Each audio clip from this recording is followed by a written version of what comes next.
Hello again, guys. It's Gregola Productions here, and welcome back to the Night of $1,001 watches. This is part 2. If you haven't seen the previous part, I'll link it in the description. And there's also the entire Alarming Antiques playlist I'll link in the description, just in case you want to see more episodes like this one. Anyways, I hope you stick with me, and we'll get to it. You know what, viewers? I find that box pretty overwhelming to look at. I'm just going to angle the camera over here, just so we can see it, but not entirely. And right off the top here, I see another Westclox Dax. We've got another mid-30s one. Here, let me get my watch case opener going here. Yes, there was one of these in the last episode in basically the same condition. And, okay, we've got the case open. Yeah, don't use a knife, viewers. If you do, you'll get a scar like that one. Yeah, it ended up slipping once, and yeah, that's what happened. Anyway, this one is from 1942. Not bad shape. Which one's in better condition? The dial's slightly worse on this one, but other than that, I think the movements are about the same. More great parts. I don't know if this is one. I don't know what I'll be reviving or what. I don't know, viewers. It's all so crazy. A Westclox Pilot. When's this one from? If you're in the US, you'll be familiar with the Westclox Bullseye dollar watch. The Pilots are the Canadian version of that. I don't think the Bullseyes made it over here, or were a thing that Westclox Canada was interested in. As I almost break the crystal on this. I'm going to get my other case opener. This one isn't the right shape. Okay, let's see here. This one is from 1958, February of 1958. And the movement is kind of, well, it's kind of dirty. They're all dirty. They all need to be serviced. You can't not service these movements and expect them to work right. Or expect them to work right for very long. Don't worry, viewers. If you've never seen one of these worked on before, I'll not only link my Pocket Bend series from 1958 in the description, but I will also film some of these getting worked on. Oh boy, I think I built this out of parts. This is one of those crap-o-matic riveted together specials here. This one doesn't have a balance wheel in it. Yeah, this one's just parts. I think I might harvest the mainspring out of that. Bunch of junk there. Oh boy, we got another one of these babies. We got a Westclox Scotty with no pendant. The hairspring, I'm pretty sure, is hanging out this... Oh no, it's not. The hairspring's hanging out over here. Yeah, someone grabbed this and pulled on it like I'm doing right now. Hairspring destruction on camera. This is already wrecked. I don't think there was going to be much saving that one. But yeah, that's a... what have we got? The plastic gears here. Yeah, that's the same with the other one, basically. I'm not too upset. We'll use the case back for something. We'll use the dial and hands. I'm sure we can make something out of that. And just for the sake of it, I'm going to leave the hairspring hanging out the case. Oh boy, that one's a wreck. We got another one here. This one's riveted together. This one's got a good hairspring and balance, though. It's got brass gears. What year is this one from? 1970. Yeah, the clocks stop buying them when they have plastic controls, and the watches pop the backs open and see if they have rivets or not. I think the riveting thing started in 1970. I think this might be the first generation of riveted movements. So, because the previous one we looked at was like from 1968. Some case, I don't know what movement, I don't know which one goes in this. I'm looking at that pendant. I don't know what that is. Case with a, oh, it's a Dax case. Okay, Westclox Dax case there. One of the common cases for the Scotty or whatever, I mean, the Pilot has the same one. It's all the, you know, these are very nice to have. We have, what do we got going here? We have a Pocket Bend. I don't know what style this is, but this one's looking kind of rough. No crown. Pop open the back. Oh, shoot. What happened to the hairspring in this guy? Oh, my goodness. Look at that hairspring. Well, it's not bad, but we'll try and see if we can adjust it. I think it might be messed up on this one. Shoot. I don't think that'll run in that state. I guess it's worth it. I guess we could experiment on that one. Ooh, this one's from 1930. Wow, this one's from 35. Oh, man. Okay, so this one is probably worth rebuilding. Problem is this here. You can try and fix that, but I don't know if I'll have any success with it. There's no mainspring on this one. This one's gone. That's very interesting. I'll try and fix that at some point. I got a Westclox DAX here. This is not the same DAX as my other one, or the dial for the other one. Let me just grab that, actually. Where is that at? Okay, here we go. Here's a DAX. This one's from like 50, I think it's from 54, and you can see this lowered kind of section there for the seconds dial. And then you can see on this one, it doesn't have that. I think it's just a paper dial on this one. Let me take the front off. Come on. You gotta angle them sometimes in there. Oh shoot, I don't want to scratch it. Oh, this is neat. Oh, I'm dumb. This is the wrong type of case for that. Oh boy, good thing I didn't break the crystal. Yeah, this front doesn't come off. I guess we can't check that until we totally take it apart. When are you from? Ooh, you're from 1960. Another late one. Look at that. It's trying to run too, that's nice. Yeah, these dials are different though, so it's nice that I have a really nice looking one in pretty good condition from the early 50s, and then I've got this one from the late 50s. Or that, well, from 1960. It's from December of 60. I like that they continued the two-spoke balance wheel for so long in Canada. That's great. We'll look at some dials now. We got a pocket bend dial. Dial made in USA. Another DAX dial. Made in USA again. But it also says made in Canada. The movements are made in Canada. This dial came from the US. A really rough-looking DAX dial. I'll build some Frankenstein thing out of this, or if I need to experiment on a dial, this will probably be it. We've got red text this time, made in the USA. A Westclox DAX dial with, it's not anything remotely like this. That looks like the Pilot, wherever that went. It vanished. Oh no, it didn't. That's the same dial, basically. Except this one's made of paper, this one's made of metal. This is probably from 1960 or so, I would think. That's interesting. I've never seen that. Look at the way the... Yeah, I've never seen one like that before. Another... Oh, no, there's another... Oh, this one's very special. We'll look at that in a second. Another DAX dial, which has been through a war. Not World War. Not any of the world wars. I mean, these are dollar watches. They're not bringing... Unless these were... I don't know. Who knows? I'm not going to make an assumption about something I don't know.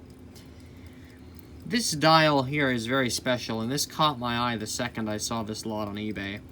This dial, I'm absolutely confident... I don't know where I learned the story from. But this dial was released by Westclox, Canada, in commemoration of the royal family touring the country in 1939. So this dial symbolizes that. Either that or it means something else to do with the royal family. I encourage you to look that up yourself as well. But this dial is very special, and I would consider it rare. So this is probably one of the rarest things I've got out of all these. And I will definitely be putting this on something, because that is too nice of a dial not to use. So let me just get you a closer look at that. So there's the crest there. Westclox, made in Canada. Yeah, I think there was some eBay link or something that showed one of these dials off at some point. I don't know, maybe it was the NAWCC, I don't remember. It was something that gave this dial some degree of value. Another DAX dial. This one's in nice shape. You can never have too many of these dials here. I don't know what the heck happened back here. Did this come off? I don't know what the hell it is. Made in USA, though. Oh, by the way, let's check this one and see when it was made. Dial made in USA. Well, maybe there were American versions of this. I don't know. I've never seen one. I guess Westclox is buying all their dials from the US plant. From the looks of things. This one's interesting. This is from 1961 or 62. This is a pocket bend dial. This is one of the ones. I don't know if that's radium on there or not. Even if it is, it's such a small amount that I'm not really worried about that. This one is pressed in. I don't know what you'd call that. Where the numbers are actually three-dimensional. Nice dial, though. Made in Canada. This one doesn't say made in US on it. Yeah, this is nice. Look at the pressed numerals on that. None of the other dials have that. Just this one. What do we got here? We got a Westclox DAC style. What the heck? I thought there was a pocket bend. Okay, so there's a... Okay, so these are the... Okay, this was some sort of style thing they were doing. I guess pocket bend gets gold and DAX gets blue in the 1930s. Wait, that's 55. Not... What the heck? I thought that was 35. 35. Wow, jeepers. Okay, well, there's obviously been some screwing around with this. There's no way this is from 55. Or maybe it is. Dial made in USA. I don't think this style was around then, was it? It looks it. I'm sorry, viewers. I guess this is 1955 instead of 35. I thought it would be... Okay, well, anyway. I don't know. I don't know what era this is from.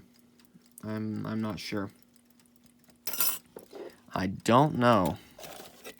A pile of crystals. Some yellow. Some not yellow. All reusable. More crystals. Same idea. Some are not yellow. Some are yellow. Yeah, there's about, oh, I don't know. There's probably about 20 here. 20 crystals here. Watch parts galore. On that front. I'm going to put those over here somewhere. We're going to move that. Oops, shoot. We're going to move... Shoot. We're going to move that for over there.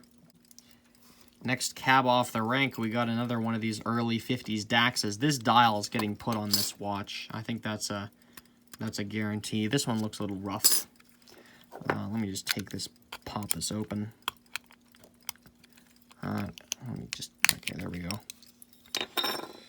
1950.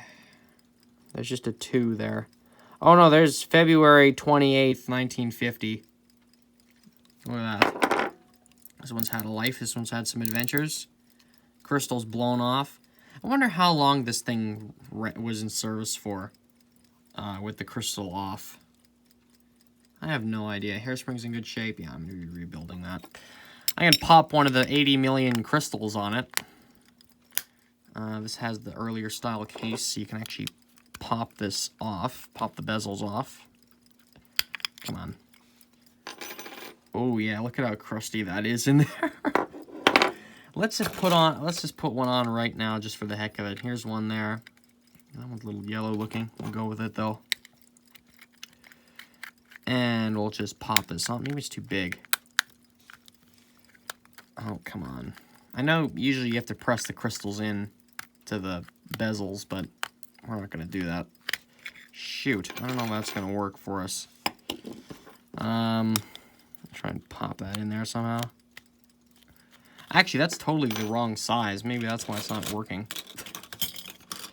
Here, let's try this. That looks a little more right. Let's try and just put it over for now. That's really nice and yellow. Oh, boy. Try and pop this thing on. Do the hands move? Oh, shoot. It's not aligned.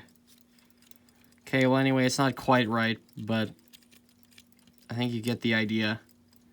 It would work something like that. I'd have to experiment with crystals. I'm just going to leave that on there for now. Or maybe I shouldn't. I guess it doesn't work, does it?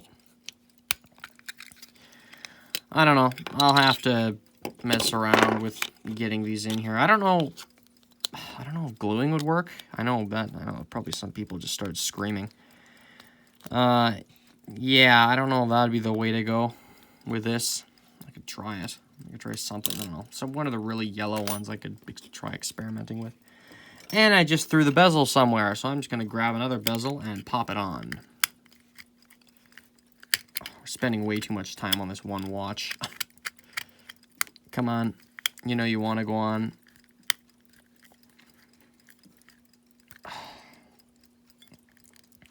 Okay, there it goes. There it is. There it is. There it goes. There it is. Why are we not setting the time? I guess it wasn't screwed in very tight. Okay. Yeah, that's the DAX. Don't worry, viewers. We got bezels with crystals in them. So if all else fails, we can always just grab a few of those, I guess. I might try and get some sort of pressing device to press crystals into bezels, who knows. A really nice clear one there. That might be from the 60s, though. Pocket bend case with no pendant. A DAX case and a bezel. Nothing going on with that. Bezels. More bezels. That's where all the crystals came from. Just some lonely little crown. That's been really well used. Look at that. That's fit for some sort of Franken-watch or something. Anyway, yeah, no, this is another DAX case. Bezels. Crystal. Very nice shape, though, huh? There's one bezel here. This one has a pattern on it. This is very obviously not from Westclox. There's a New Haven watch in here somewhere. I think the movement is actually right upon, or where's the movement at? The movement has to be somewhere in here. I might have skipped over it. I don't know, but there's a New Haven watch. The dial will appear up on screen now. I've got that stored away because it's got, you know, it's a luminous dial. And yeah, I'm not really sure where this is from. Who knows? Maybe I'll find it someday or see it online. We got 2 more Westclox bezels.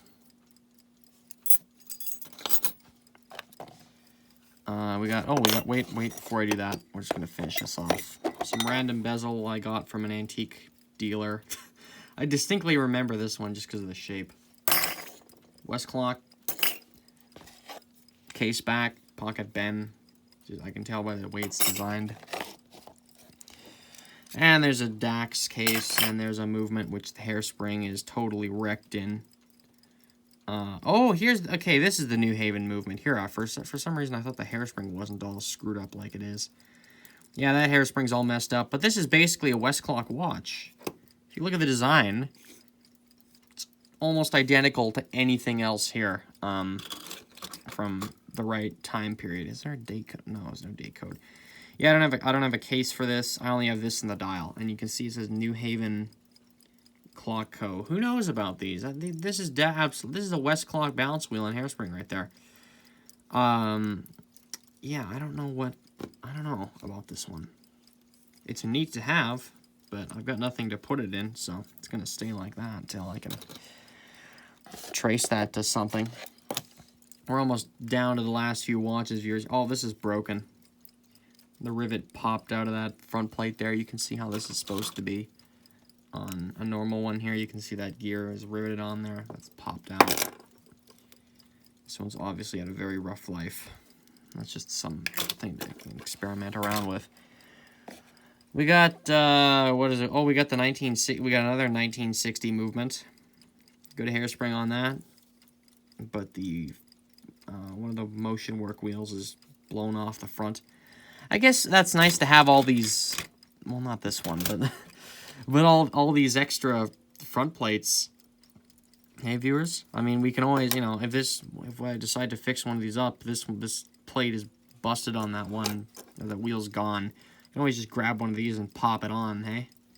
Clean it up and get her going. That'd be nice. I think we might be able to do that, actually. Well, not, because these are basically the same movement, so. Nice parts, very nice parts. And another one, we got January 31st, 1941. No spring barrel, that's fine. I got spares. Nice parts. And the screws are mostly gone on this one, but it's all there. Well, almost. The cardboard hand from the Adventure watch, I found that. And we got a last watch. Oh no, sorry, this is the second last one. We got a Westclox DAX here with only one hand. Let's pop it open. This one's, ooh, this one's got some oil in it. December 20th, 1946.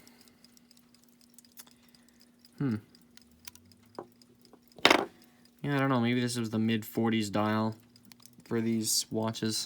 I'll see his brown hands, hey? I don't know about the dials. I think clockhistory.com says something about this dial style here. I think it says something like that. And then the last watch we have is a 19-something pocket bend. This one's had less of an adventure than the other one, but it still had an adventure nonetheless. Let's check this one. October 6th, 1950. What the heck did you guys just witness that? Okay, I was screwing around with the crown. I guess something's wrong with the... Okay, something weird's going on with this one. Some screwball activity. I think one of the gears in the gear train is probably knocked down or broken or something. But anyway, you just saw the spring just go flying up like that, or go flying backwards. That's cute. Whatever, we'll deal with it. Nice watch. Don't regret buying it. And last, but by no means least, is this thing here. I think this is some sort of... The Watchworks told me this is some sort of watch parts. Maybe some sort of, I don't know, some little case for... It's not a movement case, because there's no crown hole. There's just this slot here. This is definitely not some sort of thing for, like you know, an actual case. Greg in his articulated sentences. Yeah, no, this is some sort of parts tray or some sort of movement transporting device. I don't know. Made in USA. Patent. Something or other. Yeah. I don't know. Does a Westclox movement fit into this? Trash. No, I'm just kidding. Let's see. Actually, let's pop it open again. Come on. I got this nice big slot here. There we go. Does a Westclox movement fit in it? Maybe we'll put it this way. Oh, look at that. It does fit in there. Wow, it's a Westclox suit of armor. I don't know. Yeah, this fits the dollar watches. That's great. I just hope I'll be able to get it out of there. Yeah, perfect fit. Fits like a glove. There should be a crystal or something on here. That's great, though. We got a case holder thing. Or I'm sorry, a movement holder thing. That's great. Anyways, so we have that. That is... Look at that.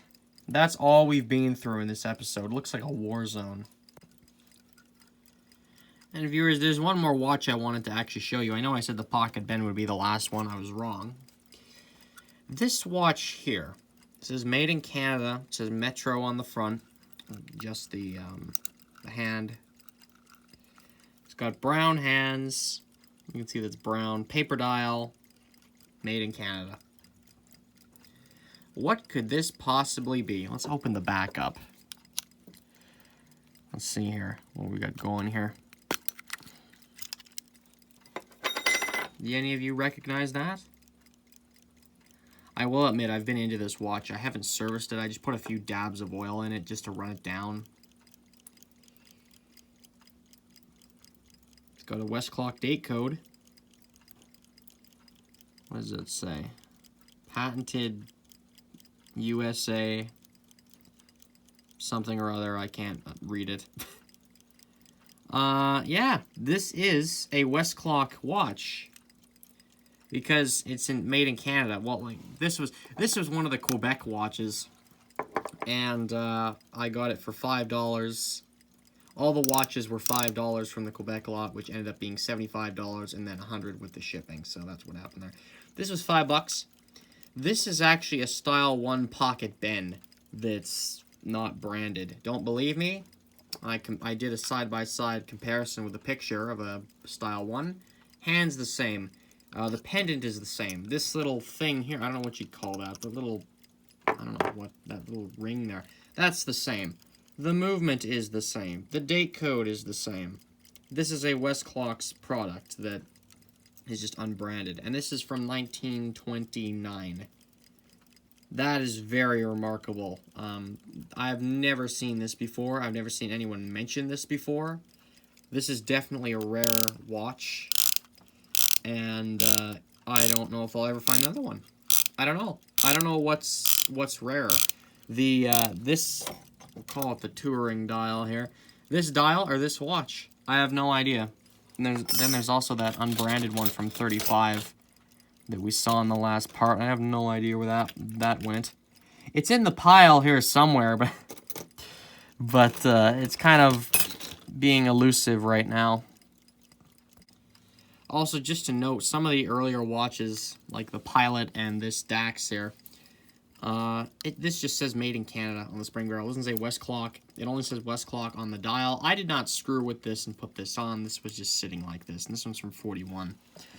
So, moral of the story is, this parts lot generated some really decent finds. And oh yeah, okay, here is the one from, oh, this is from 34, not 35.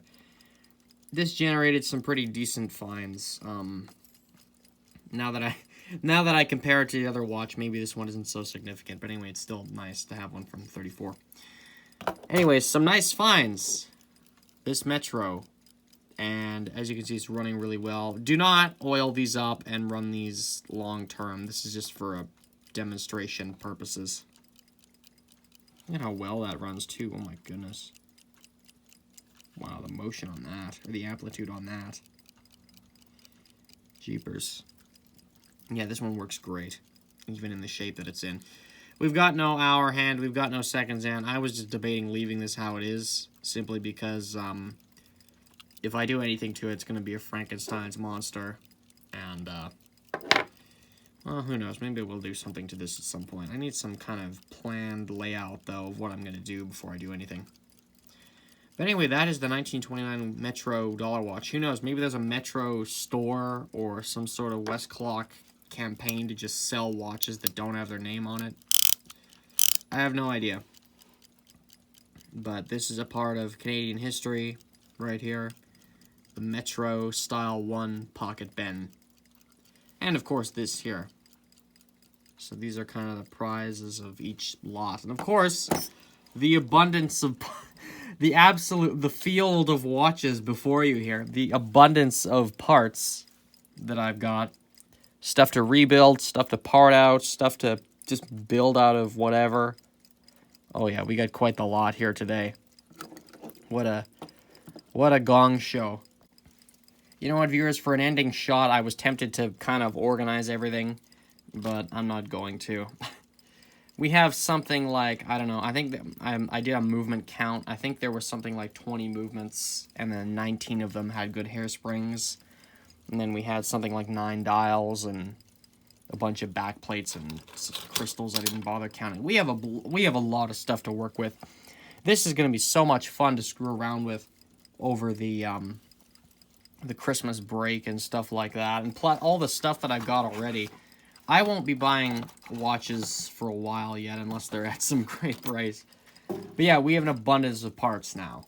So that's great. I should at least be able to build something like 19 working watches out of all this. So parts are no good if they're just sitting there, but you know, if you can make something out of them, then you're all set. So anyway, viewers, this is the night of $1,001. Well, it's the daytime now. It's the night/day of $1,001 watches. More like 20, but still, that's, you know, I haven't seen a lot like this uploaded to YouTube, so it's the night of 1001. And keep your eyes peeled on my channel for services of stuff like this. I'm gonna build something out of that. I'm gonna service this if I ever have parts. I mean, the Style 1 Pocket Bens, they're hard to find on their own, but something like this, oh boy, good night, Irene, trying to find another one of these. You know, if I lose that, I'm basically hooped, because I don't think I'm going to be finding another one of those. But, you know, as some of these other ones you can find again. I mean, the Daxes and the later Pocket Ben, I think this is a Style 5 Pocket Ben, you can find these again. Not that I'm going to be trying to burn these or something. But yeah, it's great parts. Some of it's rarer than others, and yeah. Anyways, viewers, I hope you enjoyed this 2-part episode of Alarming Antiques. I know I enjoyed filming it. I know I'm gonna enjoy just messing with all this stuff. Oh boy. And, yeah, I will see you in the next episode of the GPWS. Or whatever, or maybe it'll be another Alarming Antiques, I have no idea. But, anyways, viewers, thank you for stopping by. And I will see you in whatever you end up watching next. Maybe it'll be the Pocket Bend service, or the whatchamacallit. Oh, my goodness. Oh, or maybe it'll be part 1. Or maybe it'll be, who knows. I don't know. I can't even remember how many videos I listed off and that that were going to be in the description. Anyways, viewers, I will see you then.